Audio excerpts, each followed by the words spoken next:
Legion Season 1 Finale, Chapter 8. This is a really good episode. I really enjoyed this finale, and I'm very excited for where we're headed in Season 2, because by the end of everything, all the insanity that actually happened, it allowed for the main villains of this entire season, or I guess half of the main villains in D3, it made them realize the true enemy is the Shadow King. So I thought that was pretty cool, and it does have me excited for, where we're headed for next season. But just to start from the beginning of this episode, it kicks off with the dude, I of course don't remember his name, I'm terrible with names in general, but starts off with the guy who was basically flash fried.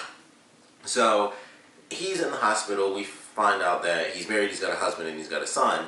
And the first thing I thought, honestly, was how in the world does he explain that? Because I just assumed that he kind of did the whole lying thing, like, oh, maybe he's a detective or something, something simple, but he gives a fake job. So I'm like, how do you describe you being flash fried, for like half your body or something like that? Like, how does that really play out? So we find out after things go on throughout the episode, we actually learn that his husband is also a part of D3. And I was like, oh, okay, that actually makes a lot more sense. It makes it a lot easier. He doesn't have to explain anything. So that kind of surprised me. I was just shocked to see that happen. The funny thing that happened with the actor who played his husband, I remember that guy from he played like the really crazy brother in the old movie Wedding Crashers. I don't know if for those of you may have seen it. He was like the really, really crazy brother in that. And as soon as I saw him, I was really trying to figure out. It made me laugh because I'm like, I know he played a really crazy character. I just couldn't remember the movie. And for some reason, I thought it was like a horror movie. I was like, he was either in Scream or Scary Movie were like the first two thoughts in my head. Like, I don't know why I thought he was in just one of those movies, but for some reason, that's what popped into my head. Then I realized, like, oh, he was the crazy brother from Wedding Crashers. So it was really funny to see that guy in such a serious moment, because that's the only thing I remember him from, is being the really, really crazy, creepy brother from Wedding Crashers. So it kept making me laugh, even though it was such a serious moment where, it's him and his son with his husband, and he's, half his body is all fried up. So it was just really funny, like, how I was being taken out of such a serious moment. But we go through the episode and we see, or at least the beginning of this episode, and we see this guy, recovering, and he has the bandages taken off, and then he's at home for a super long time, and he's just there in bed, and then eventually he gets to work. And so of course he goes back to D3, and they suggest desk work, and he's like, that's fine, as long as I can take it in the field, because he is going to war, as he puts it. Like, I lost a lot of people, and I'm going to go and finish what I started out to do. So that's where we get basically the end of the last episode. He shows up, and it's like, okay, you can kill the rest. And David instantly was like, no. And this was the part where I was like, I can't tell if this is the creature or this is David when it was the promo. But it was pretty obvious in the episode. It was like, no, this is definitely still David. And he just basically wipes everybody into like a little human tree. And then they're like, okay, we need to talk. And the other dude's like, crap, I'm screwed. But we find out that he actually has, in his fake eye, a robot eye. It's actually a camera. So I thought that was really cool. He's able to record everything that's going on. I believe that they were actually talking to him during the scene where they first show him in the room. It's like, we have people, it's like 5 by 5 outside of the facility and stuff. Hold your position and just acknowledge for confirmation or something. And then he like kind of moved and touched like the ear of the wolf staff that he had. So I was like, I was assuming, I was like, they have to actually be talking to him through the piece. So, he's in the facility the whole time, and his husband's like, let's not send people in, let's just wait and kind of see what happens. And that's when things start to get really crazy, because at first it's normal, and, they want answers from D3, and D3 of course wants answers from them, and David feels like they need to talk, because he knows it's the Shadow King. He feels that they should all team up together to defeat this actual mutant menace, instead of just, fighting off with each other. And then this thing goes off to basically do what happened at the end of the episode. It just goes off to be a villain somewhere else. So they're going through trying to get answers, and then David kind of breaks down because the headband is wearing off, and the creature, or the Shadow King, I guess I can't just say it's the creature anymore, the Shadow King is starting to break through. And with this sort of breaking through, we have Sydney, who gets attached a little bit extra to the Shadow King. And I love that moment, because this was something I mentioned this real early on, that they had those residual effects where for David it was pretty simple. He would feel things where his body felt different. For Sydney, it was a bit more intense because she was dealing with the Shadow King. So she kind of gets drawn into the White Room with the Shadow King, who pops up as Lenny, and she looks all sorts of... She basically looks like a little bit better than a normal zombie that you might see, but she's looking kind of zombified, so she was looking real messed up. And even Sydney mentions that, like, you're the cancer, and, your Lenny face is wearing and stuff like that. And, the Shadow King is like, hey, if you don't just, help me get out of David, he's going to die, because I'm going to fight back and I'm going to win. And things end up playing out that way a little bit, because at first David's doing good. We get basically the whole first episode almost like done in reverse. First couple of episodes really done in reverse until it leads to David as a baby and he sees the Shadow King. Great moment, because it was with Lenny and he like freezes her in place and he's walking around and she's kind of just frozen, like looking at him and stuff. I love that sequence. I thought it actually looked really good. And then she starts to fight back and starts choking him, and that's when things get really chaotic, because of course Sydney's like, well, I have to save him because the thing is taking over. He's not in control anymore. Switches bodies. The Shadow King jumps out of David into her, and then jumps from her to, of course, female Carrie, who kicks male Carrie straight in the spleen. I think he said she like ruptured my spleen or something. And then fortunately knocked out Melanie, because I was really, really worried, because of course, she did like the finger thing, and I was like, with it being the Shadow King, I don't know what powers were the creatures and what powers exactly were David's, because I know the character, but this is a different version, so I don't know exactly, how they were explaining it. So I was really worried exactly what abilities they were going to showcase for the Shadow King, which is mostly telekinesis and telepathy, stuff like that. So when that happened, I was like, I don't know if that was like killing Melanie, because of course, even if it was a telepathic attack, the Shadow King is so powerful, it could be permanent if it wanted it to be. So I got really scared in that moment. I was like, holy crap, did they just, kill Melanie? Fortunately, she was fine. She ends up waking up at the end. And Carrie, being taken over, has to fight against David, who, this happens right after the dude ends up escaping from the room, because Carrie, like, ran out. And so he, like, whacks him in the back of the head. And then the Shadow King just like blew him to the back of the hallway, and so they like clash at each other, and that looked really cool. And he almost looked like the Flash, David did, because it was like the blue lighting. It made me think of the recent Justice League trailer. But he's running and it's blue, and then of course the Shadow King is red. And during all this madness, we have Oliver in like the little chamber, basically giving power to the machine. So he believes like this whole warning system is going off. He's like, okay, yeah, malfunction, whatever. He doesn't realize it's as bad as it is. And that's some things that are really sad to me, because the whole episode with Oliver and Melanie, it was Melanie trying to get her husband back. He still doesn't remember exactly who she is, and she's just kind of working through it. It's like, he doesn't remember me, but maybe, hey, we can go to dinner and we can just talk and be friends. And she's trying to help him remember so that they can get back to where they used to be. And he finally remembers that her name is Melanie.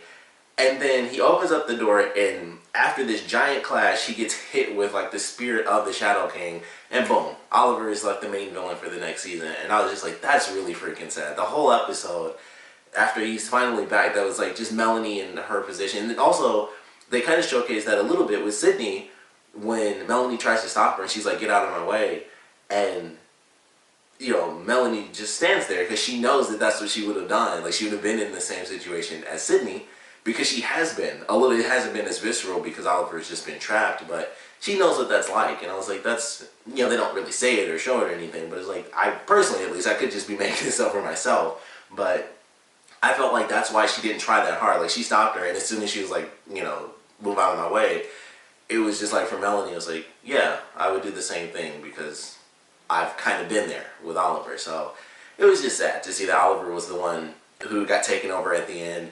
And he just takes off, and he's going down the road, and so it's him trapped and taken over by the Shadow King, who looks much better now and much healthier mind, not being forced out or anything like that. And they're going somewhere warm. So it was kind of a sad way to end it with his character. It was obviously wasn't played up emotionally. It was just knowing Melanie's character and how she felt and how things just have been for her. It was just a sad little moment. It was like, oh, that really blows. Like, he's just like, all right, we'll help David out, and he's just doing this thing the whole episode in this little tube.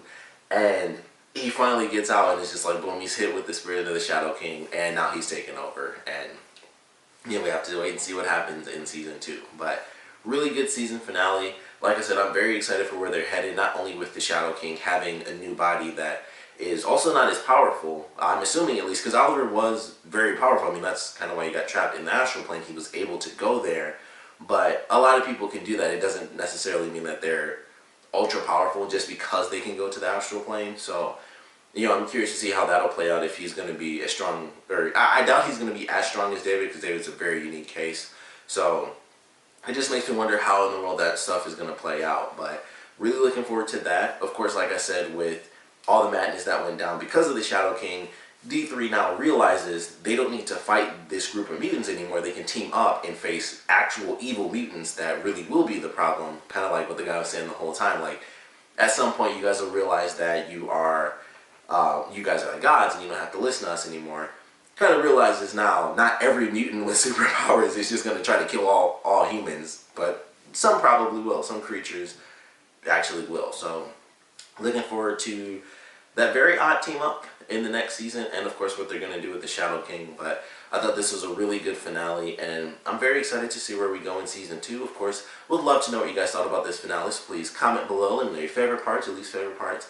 And I definitely want to know what your favorite moments were in this season. What do you guys think of David as a character, all the characters really in this? If you're a fan of Legion, or you at least know of Legion, because I know about the character, where do you guys think they'll take him in the next season? Because they kind of, one of the interesting things they did was actually stray away from the fact that he is schizophrenic. They kind of make it like you're not schizophrenic at all, and that's almost a big part of his character, is that he really is schizophrenic, and it's a really weird form of it, because he literally has other people's minds within his mind for a multitude of reasons.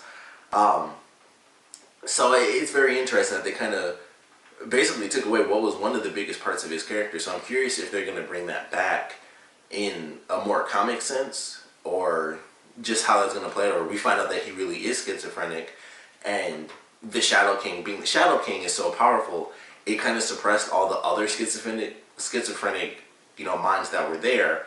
And then we start to get the more comic version of David, where he is truly schizophrenic, and everyone starts to realize, like, holy crap, we thought he wasn't, because the Shadow King was taking over him, but now that the Shadow King is gone, we realize he actually is also schizophrenic. So I would love to see that in the next season. Maybe he has some control, maybe he doesn't.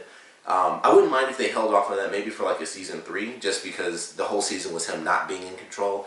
I would love to see how this plays out, where he is in control, at least for the season. And then things start to change. And maybe they could go kind of the comic book route, because some of the characters actually are other people that, through certain crazy random moments, end up as actual minds within David's mind. So they could hold off on that, and I wouldn't hate it at all if they save that for like a season 3 sort of deal, or maybe late in season 2, depending on, of course, how many episodes they actually decide to make for season 2. But I'm looking forward to where it's headed. I don't know, it's hard to say what they will and will not show for the character. There's some stuff that is involved with the character and the Shadow King and things like that. I try not to spoil certain elements of the character that they've somewhat referenced, but I'm curious if that'll happen. I doubt it will, just because that's a really big thing for the character, and obviously for those of you who don't know what I'm talking about, I'm just being super vague not to spoil it. But I don't know if they'll really go that far, especially only in season 2. They might save that for the future. Also, we do have another X-Men series coming out that's going to be on Fox, which I believe is done by the same person, or at least the first episode is, or something like that. So don't know if those will ever end up crossing over. I kind of doubt it, because this is supposed to be set in the 60s and stuff, so I kind of doubt that. But there's just a lot of elements where I'm like, that could come into play, but maybe, certain elements are way too big to do only in season 2. But either way, I'm looking forward to what they're going to have next season. So, of course, we'll love to know what you guys want to see from season 2, whether you know the character or not. Just want to know what you guys want to see from season 2, maybe what theories you already have based off of how things have gone, what you think might happen in season 2, and I would love to know what your favorite moments were from this season, maybe favorite episodes, stuff like that.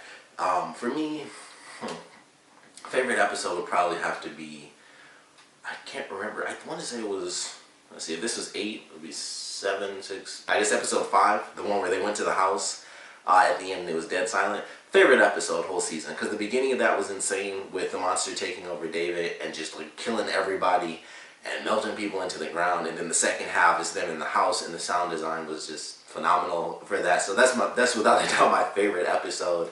I don't know if I have a least favorite episode. Maybe, I mean, if I had to pick a least favorite, it would probably, I guess it would be the first one, just because that was kind of just a little setup.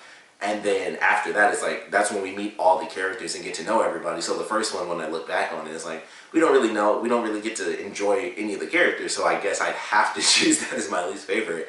I haven't gone through the rest of the season, but I really love this first season, and I'm glad it got a season 2. I believe it was already announced it got a season 2, but this is a great first season for me. I'm very excited to see where we go in season 2, but like I said, we'd love to know what theories you guys have, or just what you want to see for season 2, whether you know the character or not.